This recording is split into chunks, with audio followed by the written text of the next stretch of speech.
Jesus said that we must love our enemies because loving only our neighbors is easy. The first part, the power and efficacy of loving our enemies, is true, and it's hard. But as hard as loving our enemies is, I don't see a lot of neighbor love these days either. It's time for the country to take a deep breath, and then another. My heart breaks over Las Vegas. So does God's. God is with us in our grief. But the American culture is profoundly broken in so many different ways. And all of us must work together to fix it, especially those of us who are in demographic majorities, those of us who wield disproportionate cultural power, whether that's sexually, racially, religiously, economically, or something else. We need to change as a country, not just at a policy level, but at a personal level, in our daily interactions with one another. We need to take a breath. Now, there's still a lot we need to learn about the Las Vegas shooter and his motives, but there's a lot we already do know about our culture, and that urgently needs to be discussed. Ours has become a nation of fury and spite. Knee-jerk, wrathful anger is now the default response to even the slightest whiff of political disagreement. Now, I don't mean anger directed at our inept politicians or between them, but directed at one another, at our fellow voters and fellow human beings. There is a palpable fear in our country of any change and of all difference. There is so much hatred, rage, and stereotyping in this culture we have built. A culture driven by overconsumption. A culture marked by its president's rhetoric and by its video games and movies as a culture that glorifies hypermasculinity and violence. It is a majority culture of extreme individualism that encourages arrogance, entitlement, and isolation, which simultaneously breeds both loneliness and contempt for others. Then we throw guns into the mix, into this rabid mix, a match to the powder keg. I'll give a personal example.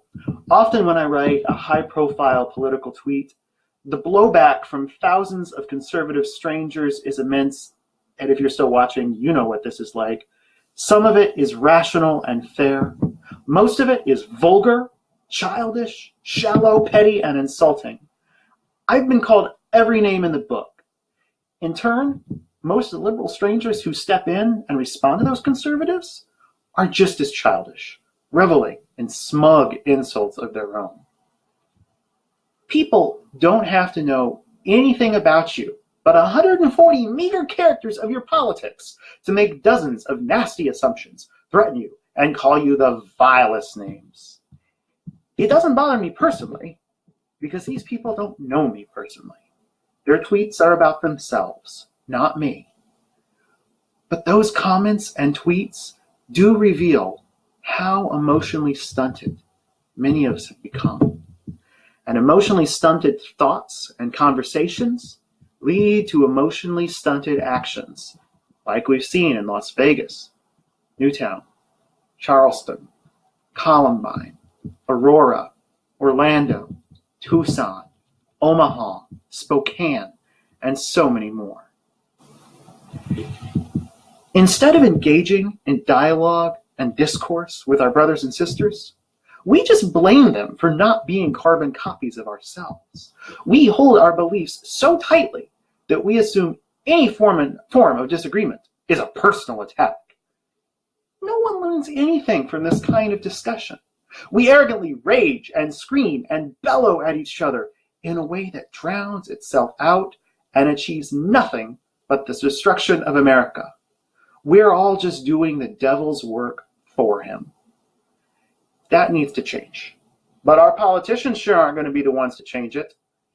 It's up to us. It's time to take a deep breath. It's time to pray. It's time to love both our enemies and our neighbors. And it's time to act. We can stay angry. Sometimes, in the face of injustice, We must stay angry, but we must act on that anger differently than we do now. We need to learn to embrace disagreement, to be patient, to process negative emotions in a healthy way, to acknowledge our mistakes and our limits, consume less, and be willing to listen and even to apologize when we hurt one another. These things don't make us weak betas.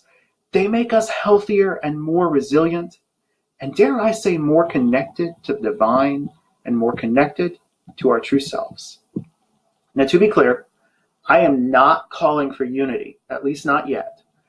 As the great theologian Dr. James Cone teaches, we cannot be truly reconciled until we are equal. And because of all this bellowing and screaming and our history of violence, Americans are not all equal.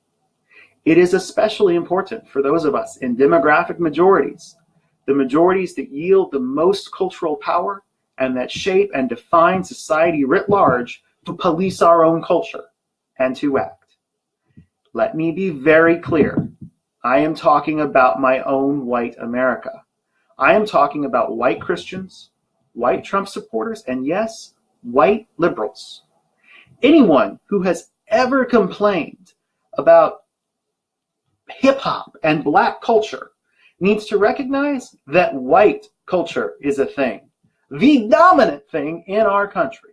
Anyone who has ever complained about black on black violence needs to recognize the enormity of white on white violence. 82% of white victims were victimized by a white criminal. And of course, we don't just inflict that violence on one another. It is white society that was behind slavery, lynching, native genocide, segregation, and so much more. Anyone who has said that moderate Muslims must repudiate every instance of fundamentalist Islamic violence must recognize that whites must repudiate white violence. It is mostly white males committing these mass shootings, and mostly whites on Twitter who mock those that aren't exactly like them. I'm not saying that if you're a white individual, like me, even a straight white male, that you're guilty of anything. It is not bad to be born however you were born. But we white people do dominate and shape Western society, which gives us immense responsibility to consider the impact of our actions on others, including the impact of majority rule on minorities. You can argue that every individual is equal and that a black individual's actions are the same as a white individual's actions. But whites are 2/3 of the population. Our culture is more dominant, our actions add up to more, and we unintentionally cause more exponential harm. That means we've got to stop whining about alleged Muslim silence, or alleged black on black violence, or alleged Indian issues and depression on reservations, and remember to listen to Jesus. Listen to Jesus and take the log out of our own eye before talking about the speck in another communities. We've got to start examining majority white behavior and white culture. Not just white conservatives, like you might expect a Democrat like me to say. White liberals too. And definitely white Christians and the white church. We need to do better. We need to act. Fortunately, that acting, at least for now, can be as simple as listening to people different than ourselves, instead of screaming at them and blaming them for all our problems. Whether the differences we begin to listen to are political, cultural, racial, sexual, religious, ethnic, all the differences. We must listen through all the differences. More will be needed. And personally, I do think that includes gun reform.